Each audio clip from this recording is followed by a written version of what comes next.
judulnya. Halo semuanya, kami dari kelompok 1 PIB. Di sini kami akan menjelaskan terkait kantor Kementerian PUPR. Sebelumnya izin perkenalkan, saya Maesa Kolbu Salim Santosa. Nama saya Andika Danis. Nama saya Giraldino Alpadel. Saya Tiran Firdaus. Saya Waisa Sarusmana. Selamat menyaksikan. Jadi sebelum kita lanjut videonya, kita ada yel-yel dulu nih. Siap semuanya? Siap. Kelompok 1. Kuat. Kelompok 1. Tak tergoyahkan. Teknik sipil. Masa Let's depan. go.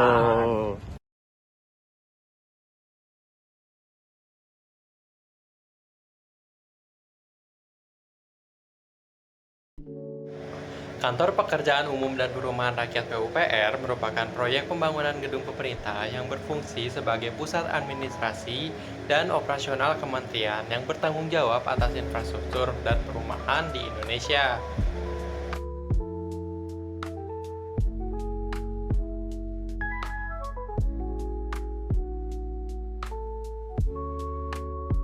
Kantor Kementerian PUPR yang berlokasi di Jalan Patimuran nomor 20, Kebayoran Baru, Jakarta Selatan, mulai digunakan pada tahun 1978. Informasi mengenai biaya pembangunan awal tidak ada dalam sumber-sumber yang ada, tetapi setelah menerapkan konsep building yang ramah lingkungan ini, biaya konstruksi gedung ini mencapai 387 miliar, mencakup pekerjaan konstruksi, instalasi teknologi, dan interior. Proyek pembangunan kantor Kementerian PUPR ini sekitar 2 hingga 5 tahun.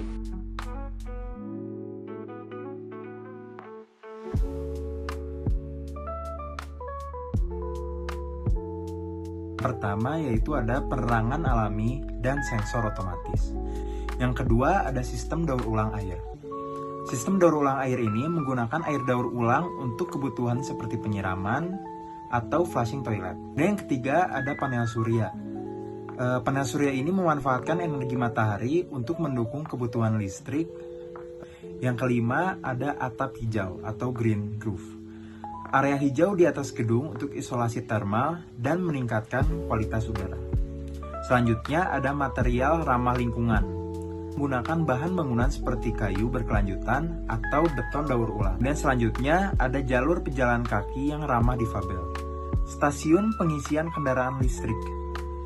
Di kantor ini tersedia tempat untuk mengisi ulang daya kendaraan listrik, yang dimana kendaraan listrik juga seperti yang kita tahu mengurangi polusi emisi karbon.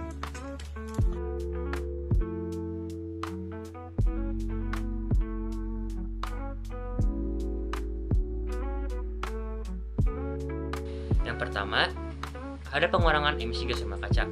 Dengan menerapkan desain bangunan hijau, gedung ini berkontribusi dalam menurunkan emisi gas buang. Ini memanfaatkan pencahayaan alami melalui penggunaan sun shading dan reflektor, serta menerapkan sistem pencahayaan cerdas atau intelligent lighting sensor system yang dapat menghemat penggunaan energi listrik hingga 40%. Yang ketiga, ada pengelolaan air yang baik. Penerapan sistem daur ulang air atau water shelling system di gedung ini memungkinkan penghematan konsumsi air yang berdampak positif pada konservasi sumber daya air di lingkungan sekitar. Keempat, ada penyediaan ruang terbuka hijau. Dengan menyediakan ruangan terbuka hijau sebesar 33,54% dari total lahan, termasuk taman dan pepohonan, gedung ini membantu meningkatkan kualitas udara dan menciptakan mikroklimat yang nyaman bagi lingkungan sekitarnya.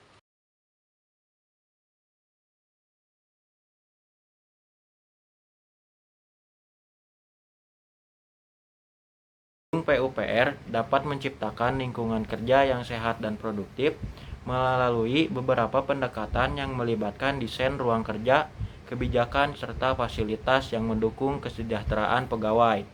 Sediakan area hijau atau taman dalam gedung atau sekitar gedung dapat memberi ruang bagi karyawan untuk bersantai dan mengurangi stres.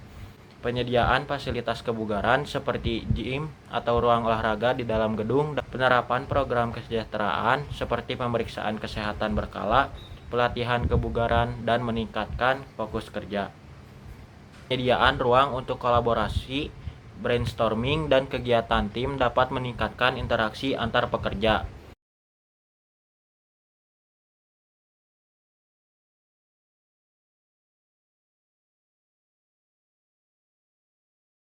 Beberapa indikator untuk mengukur infrastruktur berkelanjutan di kantor Kementerian PUPR meliputi penggunaan energi yang efisien, penggunaan energi terbarukan seperti panel surya, dan sistem manajemen energi yang terintegrasi. Faktornya sistem pengelolaan air yang efisien, penggunaan air hujan, serta sistem daur ulang air. Faktornya penggunaan bahan bangunan yang memiliki dampak minimal terhadap lingkungan seperti material daur ulang, bahan dengan jejak karbon rendah, dan bahan yang tidak berbahaya.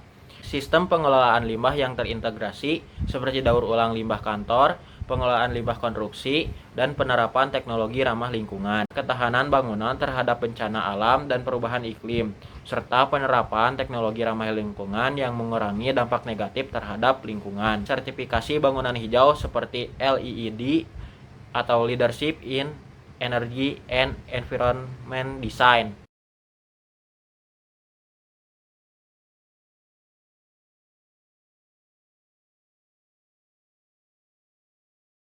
Mungkin sekiranya ada 8 yang bisa saya sampaikan. Pertama adalah SDGs ketiga, kehidupan sehat dan kesejahteraan. Kantor Kementerian PUPR menyediakan ruang terbuka hijau untuk udara bersih dan lingkungan yang sehat. Kemudian ada SDGs yang keenam, air bersih dan sanitasi layak. Di kantor ini terdapat sistem daur ulang air untuk mengurangi konsumsi air bersih. Dan ada SDGs yang ketujuh, energi bersih dan terjangkau. Di kantor ini terdapat penggunaan panel surya untuk memanfaatkan energi terbarukan. Kesembilan, industri, inovasi, dan infrastruktur. Kantor ini menerapkan desain bangunan yang ramah lingkungan dan berkelanjutan. SDGs yang ke-11, kota dan komunitas berkelanjutan. Kantor ini menyediakan jalur ramah difabel dan fasilitas transportasi hijau seperti parkir sepeda dan stasiun pengisian kendaraan listrik. Ada SDGs ke-12, konsumsi dan produksi yang bertanggung jawab. Kantor ini memiliki sistem pengelolaan sampah dengan sistem pemilihan dan daur ulang. Selanjutnya ada SDGs 13, penanganan perubahan iklim. Kantor ini didesain dengan bangunan hemat energi dan berkontribusi pada pengurangan jejak karbon. Ada SDGs ke-15, ekosistem darat. Kantor ini memiliki ruang terbuka hijau yang mendukung pelestarian keanekaragaman hayati.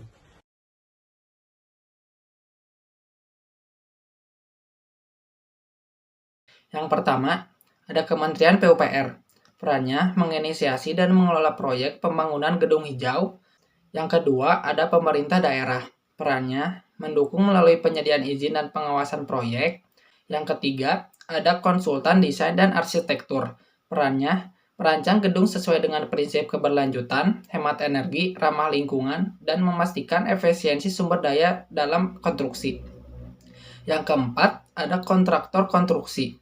Perannya melaksanakan pembangunan menggunakan material ramah lingkungan. Yang kelima, ada sektor swasta.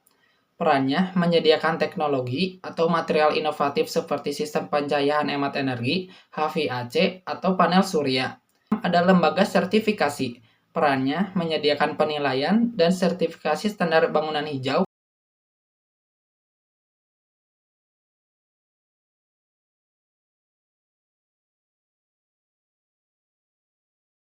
Selanjutnya, bagaimana kelanjutan kantor Kementerian PUPR ini ke depannya?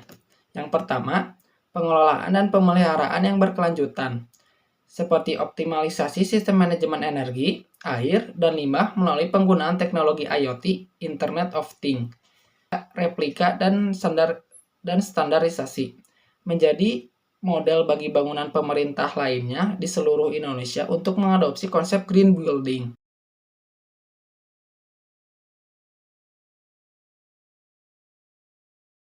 Evaluasi kinerja gedung kantor di Kementerian PUPR menunjukkan beberapa aspek yang dapat menjadi contoh atau perlu perbaikan, diantaranya di bidang keselamatan, penerapan sistem proteksi kebakaran yang berefektif dan dapat dijadikan contoh untuk proyek lain.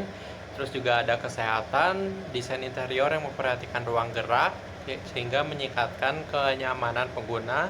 Lalu ada kemudahan perlengkapan sarana dan prasarana di gedung PUPR, utilitas, dan lain sebagainya. Dengan memperhatikan aspek di atas, tentunya proyek pembangunan gedung perkantoran pemerintahan di masa depan dapat meningkatkan kualitas dan kinerjanya, serta memberikan lingkungan kerja yang lebih baik bagi penggunanya. Halo semuanya, jadi sebelum berakhirnya video ini, izinkan kami pantun dulu. Jalan-jalan ke kota Medan. Cakep! Pulangnya pergi ke taman. Cakep! Teknik sipil bangun peradaban. Berbasis hijau ramah lingkungan. Yoi. Bentar guys, Kenapa? ada pantun satu lagi nih. Waduh, apa tuh? Di taman bunga ada pohon kaktus. Cakep. Sebelahnya ada bambu halus. Cakep. Ibu dosen yang tulus Bisa dong kasih 100. Terima kasih semuanya. Wassalamualaikum warahmatullahi wabarakatuh.